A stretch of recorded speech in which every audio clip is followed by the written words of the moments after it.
It is early morning, and the thrill of the chase begins as three men scramble into their 4x4. Dime, Alexander and Georgi have been trapping since 2010, but they are not your ordinary trappers. No Bowie knives in their gear to skin their prey.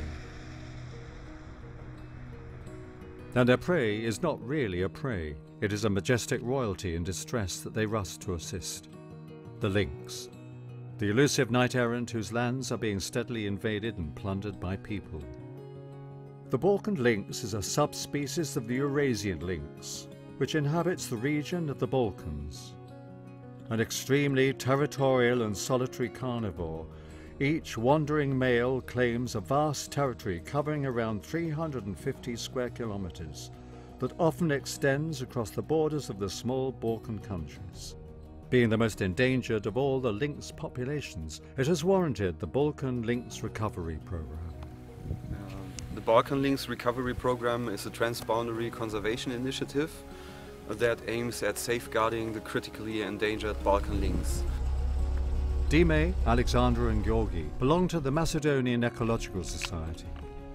They have been working with the Society for the Protection and Preservation of Natural Environment in Albania for many years, coordinated by EuroNature from Germany and Cora from Switzerland. So one of the first actions when starting the Balkan Lynx Recovery Program was to search for partners and there to build up the capacity in large carnivore monitoring. A few young students were chosen and they were trained partly in Switzerland and partly also in the range countries in Macedonia and Albania.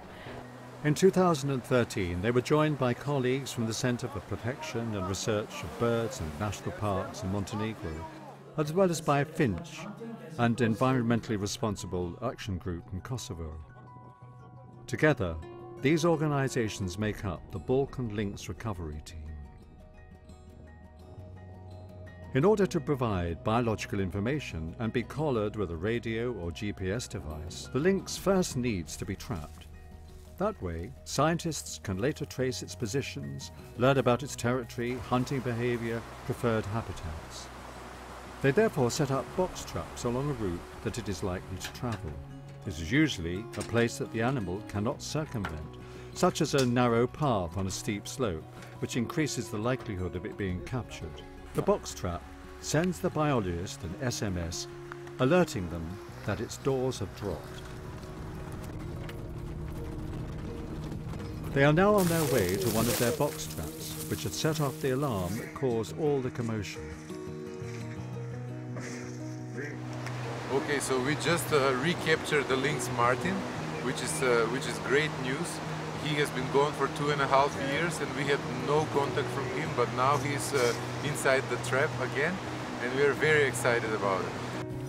Biologists have very little time, about an hour and a half, while the lynx is asleep, to put on the GPS collar, take biometric measurements and draw blood for analysis.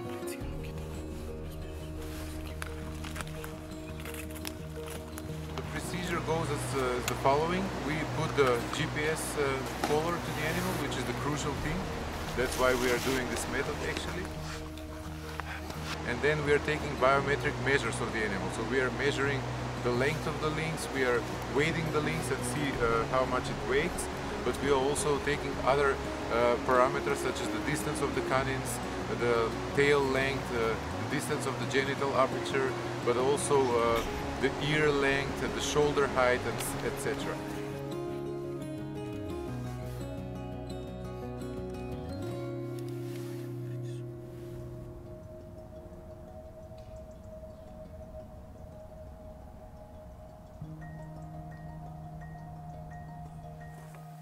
The local Macedonian and Albanian teams of biologists were the first to be equipped for and trained in wildlife monitoring techniques by their German and Swiss partners.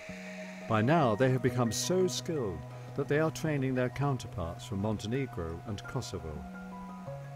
Because the elusive lynx crisscrosses such a vast territory, the saying, "looking for a needle in a haystack," is less vivid to these biologists than their routine of looking for a lynx on a mountain range. They therefore use camera traps to confirm the presence of the animals on a given territory. This method allows individual comparison, helping biologists to count individual lynxes in a given area.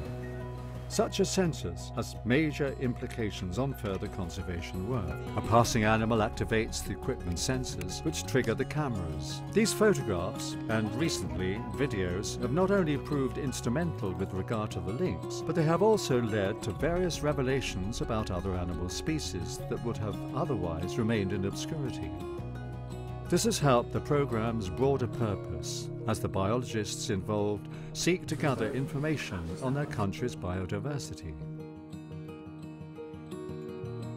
The lynx's conquest of territories is fascinating. These maps show the territories of 3 lynxes based on the data from their GPS signals. They are territorial animals, roaming over vast areas of suitable habitats. The first lynx to be captured in 2010 was named Marco. Riste, the second lynx, was captured in early 2012. When Marco disappeared from Mavrovo, his neighbour, Martin, first tagged in late 2012, soon claimed the southern section of Marco's territory. Based on the research so far, Mavrovo is the core area of the Balkan lynx. In fact, Mavrovo is the only territory where reproduction has been confirmed, which is why it is likely to be the source of the lynx population, as it seems that it is from here that individual lynxes colonize the region's other areas. The possibility remains that Mount Munella may host reproductive individuals, which is what the biologists in Albania have been hard at work to establish by camera trapping. From the camera trapping research that we have conducted so far, we can say that the area holds a small subpopulation of 4 to 5 individuals of lynx. In this respect, this makes Munella very, very important for the survival of Balkan lynx, not only in Albania but also in the whole southwestern Balkan. The Macedonian team, on the other hand, is currently trying to establish whether there are individuals that have crossed into Albania and colonized Mount Munella. Volunteers have been involved to compare lynx photographs. They have so far counted more than 15 individuals in Mavrovo. At its outset, the first milestone activity of the Balkan Lynx Recovery Programme was the baseline survey. The biologist teams first tried to find any evidence that there actually were lynxes in given areas, such as lynx carcasses, photographs, even stuffed animals, ironically, were good news at the time.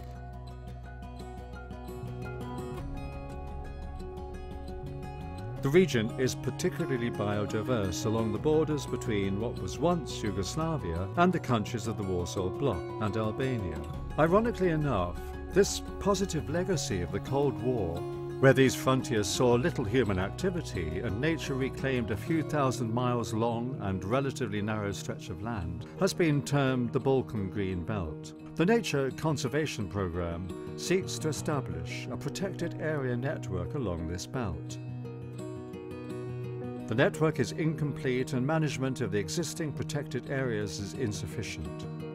Euronatura and experts from PPNEA have contributed to the declaration of new protected areas, such as the Šebenik-Jablanica National Park in 2008 and the Korab-Koritnik Nature Park in 2011. Moreover, Montenegro declared Prokletija National Park in 2009, and Kosovo contributed in 2013 by declaring Baješka i Namuna National Park. These two, along with the part in Albania, now constitute a continuous protected area. The programme is still working to see Macedonia's Shah Planina and Jablanica declared national parks.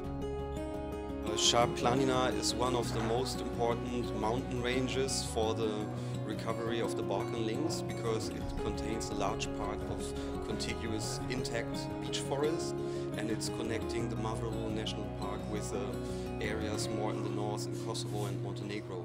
So this mountain range, Shah Planina, is really a vital piece for the recovery of the Balkan lynx, and therefore we would like to achieve that it is protected and declared as a national park.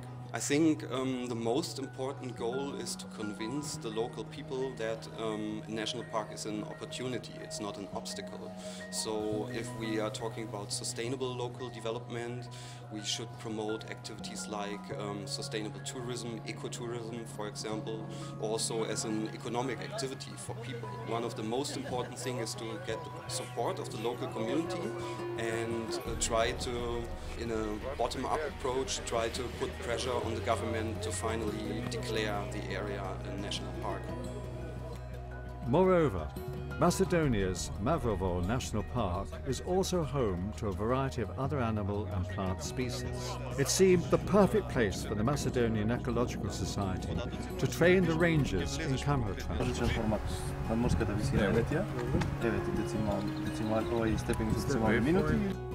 Thanks to the Balkan Lynx Recovery Programme, the local hunters and villagers in these 4 countries are coming on board, reporting sightings of the lynx or of any hallmarks of its presence. The programme also seeks to involve local hunters and their associations to curb poaching and to promote the acceptance of the lynx. They attend conferences, which they use as opportunities to lobby on a higher political level.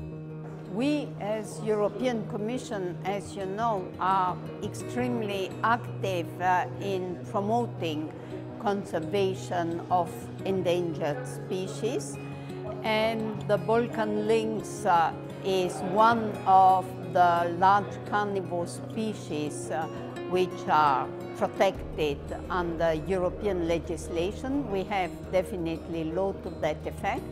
And therefore, I think that in view of even closer ties and in view of being a full member of the European Union in the future, it is hugely desirable that this project goes ahead. This year's most exciting event was the photograph of a lynx in Kosovo, taken by a camera trap only 10 kilometers from the border with Montenegro.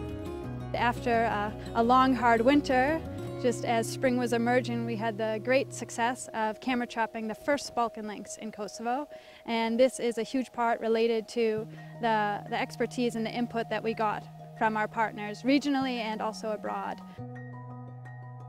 Of all the threats to the Balkan lynx and wildlife in general, however, habitat destruction is among the greatest. All 4 countries have been keen to develop their long-neglected infrastructural networks and have not fully recognized the importance of their natural heritage. But this development has come at a high cost. Deforestation and illegal logging destroy wildlife's natural habitats. Road construction, with poor environmental impact assessment, fragments key animal routes and affects the animals' movement.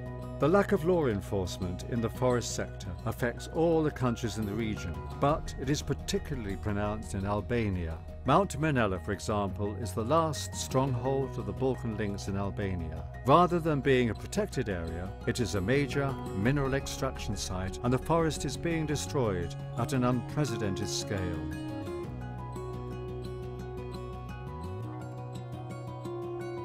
The Balkan lynx, however, has miraculously survived here, and the mountain still has a rich diversity of other mammals. Putting an end to habitat destruction, among other things, requires declaring protected areas. Of course, this would certainly affect the livelihoods of the local communities. In order to ensure their support and offer them alternative ways of sustainable economic development, a small grants program has been established. Locals can apply for funds to carry out sustainable projects, such as beehive production, chestnut fare, marking hiking trails, and renovating mountain huts. About 20 such projects will be carried out in different regions of Macedonia, Albania, and Montenegro. The local people love Albania and they love the nature, and they are more tied to place than any other people I've ever met in my life. So there's actually a big hope that people here could become fantastic shepherds of the area, even in the presence of increased economic possibility. Euronature says that they think setting up a ranger team could be a very small project, so we're going to try to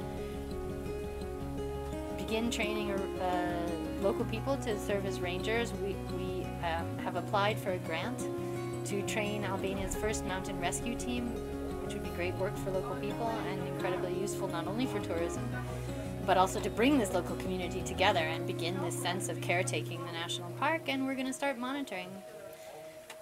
This team of enthusiasts believes that a long-term solution to habitat destruction and any sustainable hope in the survival of the Balkan lynx must rely on awareness raising and on the education of the local population, especially of children, the future policymakers, biologists and politicians whose decisions will decide the fate of plant and animal life. What this program feverishly tries to do is to make sure that the lynx is still there when these kids grow up enough to decide.